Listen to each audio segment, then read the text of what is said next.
Peshawari beef বা নামকিন গোশ, এটার জন্য মানুষ যে এত পাগল সেটা আমি রান্না না করলে বুঝতে পারতাম না। এত মজা, এত সফট আর জুসি একটা মাংস, কোনো রকম তেল মশলা ছাড়া এটা যে এত অসাধারণ একটা খাবার, আজকে আমার ভিউয়ার্সদের সাথে আমি সেটা শেয়ার করব। আসসালামু আলাইকুম, আমি নুসরাত। আজকে আপনাদের সাথে শেয়ার করব পেশোয়ারি বিফ। এজন্য আমি 1 কেজি গরুর মাংস নিয়েছি, চাইলে আপনারা খাসির মাংস দিয়ে এটা করতে পারেন। আমি এখানে চর্বি সহ নিয়েছি, যেহেতু এখানে তেল ইউজ করব না তাই এখানে চর্বির দরকার হয়। আর সাথে যদি গরুর মাংসের নল্লি হয় তাহলে আরও ভালো হয়। এখানে আমি 2 চা চামচ লবণ দিয়ে মাংসটাকে 30 মিনিটের জন্য ম্যারিনেশন করে রেখে দিব। এতে করে মাংসটা অনেকটা সফট হয়। আর যেহেতু এটা নামকিন গোশ, তাই আগে লবণটা মাখিয়ে রেখে দিতে হয়। এটাই হচ্ছে এই রান্নার বিশেষত্ব।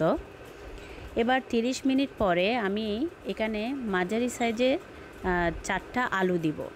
যদি বড় আলু হয় তাহলে 2টা দিলে হবে, মাঝখান থেকে কেটে। এবার 3টা আমি টমেটো দিয়েছি। টমেটোগুলো আমি শুধু মুখটা একটু ছিঁড়ে দিয়েছি। আমি এখানে যা ইউজ করছি সব আস্ত। এবার পেঁয়াজ দিলাম আমি 8টা, রসুন দিলাম আমি প্রায় 4 থেকে 5টা, আর আদা আমি স্লাইস করে দিয়েছি প্রায় 1 টেবিল চামচের মতো। আমি এখানে যেসব মশলা দিয়েছি সবগুলোই আমি আস্ত মশলা দিয়েছি। এবার আমি বোম্বে মরিচ দিলাম 4 থেকে 5টা, সরি আমি এখানে 4টা মরিচ দিয়েছি। এই মরিচ থেকে কোনো ঝাল বের হবে না, আমি এটা কেটে দিই নাই।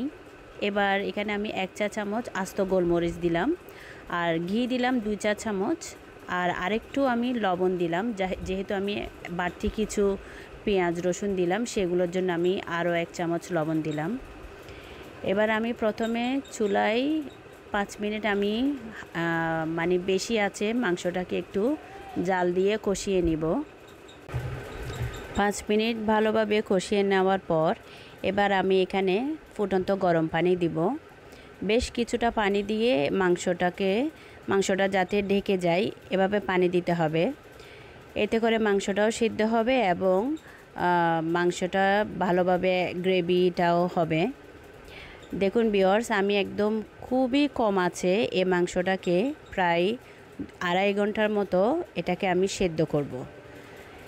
2.5 ঘন্টা পর আপনাদেরকে আমি দেখাচ্ছি মাংসটা কতটা সফট হয়েছে। দেখুন, আমি মাঝখানে অফ ক্যামেরায় কয়েকবার আমি মাংসটা একটু নাড়াচাড়া করেছি।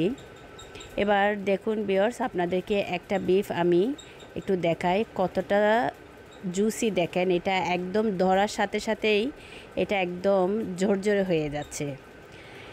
এই বিফটা আপনারা চাইলে পরোটা বা নানের সাথে খেতে পারেন অথবা সাদা ভাতের সাথে খেতে পারেন। এটা এত মজা, আর এটার ঝোলটা এত টেস্টি। এটা ছোট বড় সবাই খুবই পছন্দ করবে।